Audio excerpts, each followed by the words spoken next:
तर अगदी थोड्याच वेळात महाविकास आघाडीची बैठक पार पडणार आहे। या बैठकीत कोकण, उत्तर महाराष्ट्र आणि जळगाव मधील जागांवर अंतिम निर्णय घेण्यात येणार आहे। महाविकास आघाडीचे प्रमुख नेते या बैठकीला उपस्थित राहतील।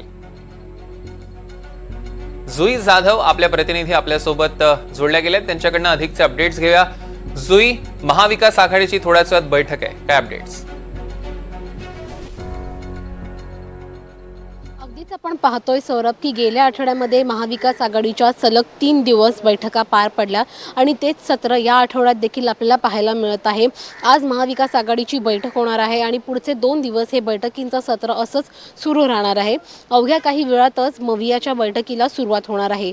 जी माहिती आपल्याला मिळते आहे त्या माहितीनुसार कोकण, उत्तर महाराष्ट्र आणि जळगाव या मतदारसंघांचा तिढा आज सोडवला जाणार आहे आणि या मतदारसंघांवर शिक्कामोर्तब आज केला जाणार आहे। त्यामुळे निश्चितच आज काही प्रमाणामध्ये जागा वाटपाचा तिढा सुटू शकतो।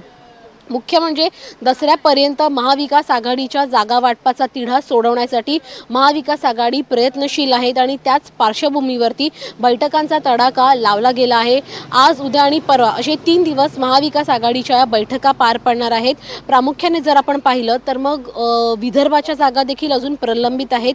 मात्र ज्या बैठका गेल्या आठवड्यामध्ये झाल्या त्या बैठकांमध्ये विदर्भाचा तिढा सुटलेला नाही। त्यामुळे या बैठकांमध्ये ज्या आज 3 दिवस आहेत तिथे विदर्भाचा विषय जरा बाजूला ठेवून इतर मतदारसंघांवरती लक्ष केंद्रित केलं जाणार आहे आणि मुंबईचा देखील विषय लवकरच हाताळला जाणार आहे। त्यामुळे सर्व जागांचा आढावा घेऊन दसऱ्यापर्यंत महाविकास आघाडीचा जागा वाटपाचा फॉर्म्युला तयार असणार असल्याची माहिती मिळते। सौरभ, जुई, या बैठकीवर आपलं लक्ष असणारच आहे, त्याचे अपडेट्स आम्ही तुमच्याकडून घेऊ। तुर्तास धन्यवाद।